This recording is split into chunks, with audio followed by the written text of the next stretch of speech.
Bangladesh cricket বোর্ডের নির্বাচনের চূড়ান্ত মনোনয়নের তালিকা ইতিমধ্যেই চূড়ান্ত করেছে বিসিবি, যেখানে ঢাকা মেট্রোপলিটন ক্যাটাগরি 2 থেকে মনোনয়ন পেয়েছে মোট 12 জন।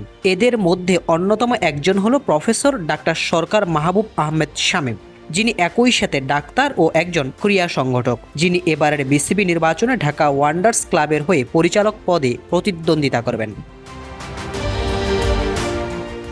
গত 2 মাস আগে নানা অনিয়ম ও অভিযোগের কারণে ভেঙে ফেলা হয় বুলবুল নেতৃত্বাধীন ক্রিকেট বোর্ড ভেঙে যাওয়ার পরপরই সুষ্ঠু ও নিরপেক্ষ নির্বাচন করার লক্ষ্যে 12 সদস্যের অ্যাডহক কমিটি গঠন করে বিসিবি, যাদের লক্ষ্য ছিল ভঙ্গুর ও অনিয়মে ভরা ক্রিকেট বোর্ডকে একটি নিয়মের মধ্যে নিয়ে আসা ও ক্রিকেটারদের সমস্যাগুলো চিহ্নিত করে তা সমাধান করা। তামিমের নেতৃত্বাধীন এ বোর্ড 3 মাসের মধ্যে নির্বাচন দেওয়ার কথা থাকলেও তার আগেই মাত্র 2 মাসে নির্বাচনের দিনক্ষণ চূড়ান্ত করেছে কমিটি।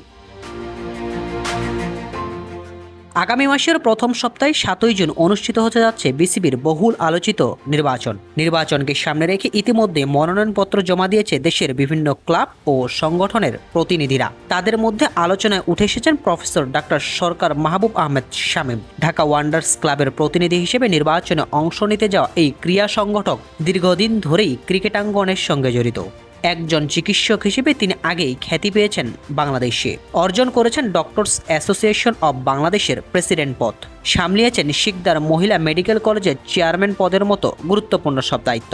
চিকিৎসক হিসেবে পেশাগত ব্যস্ততা সামলানোর পাশাপাশি ক্রীড়াঙ্গনে তার সক্রিয় ভূমিকা অনেকের কাছে প্রশংসিত। তরুণ ক্রিকেটারদের সুযোগ তৈরি, ক্লাব ভিত্তিক ক্রিকেটকে আরও শক্তিশালী করা এবং সংগঠক হিসেবে আধুনিক চিন্তাভাবনার কারণে ইতিমধ্যে ক্রিকেট সংশ্লিষ্ট মহলে আলাদা পরিচিতি তৈরি করেছেন তিনি।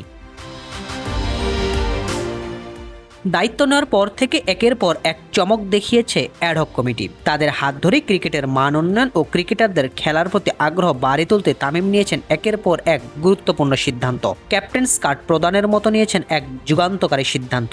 এছাড়া মরচে পড়া ঘরোয়া ক্রিকেটের সবচেয়ে বড় আসর ঢাকা প্রিমিয়ার লিগকে করে তুলেছেন আরও প্রাণবন্ত। ক্রিকেটারদের পারফরমেন্স বাড়াতে চালু করেছেন মোস্ট ভ্যালুয়েবল ক্রিকেটার পুরস্কার।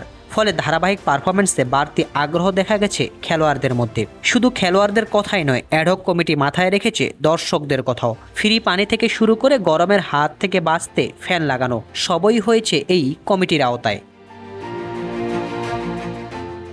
এখন দেখার বিষয় নতুন নির্বাচনের মাধ্যমে বাংলাদেশ ক্রিকেট বোর্ড কতটা স্থিতিশীল ও কার্যকর নেতৃত্ব পায়, কারণ সাম্প্রতিক সময়ে নানা সংকট আর বিতর্কের মধ্য দিয়ে যাওয়া দেশের ক্রিকেট এখন চায় স্বচ্ছতা, জবাবদিহিতা এবং দীর্ঘমেয়াদী পরিকল্পনা।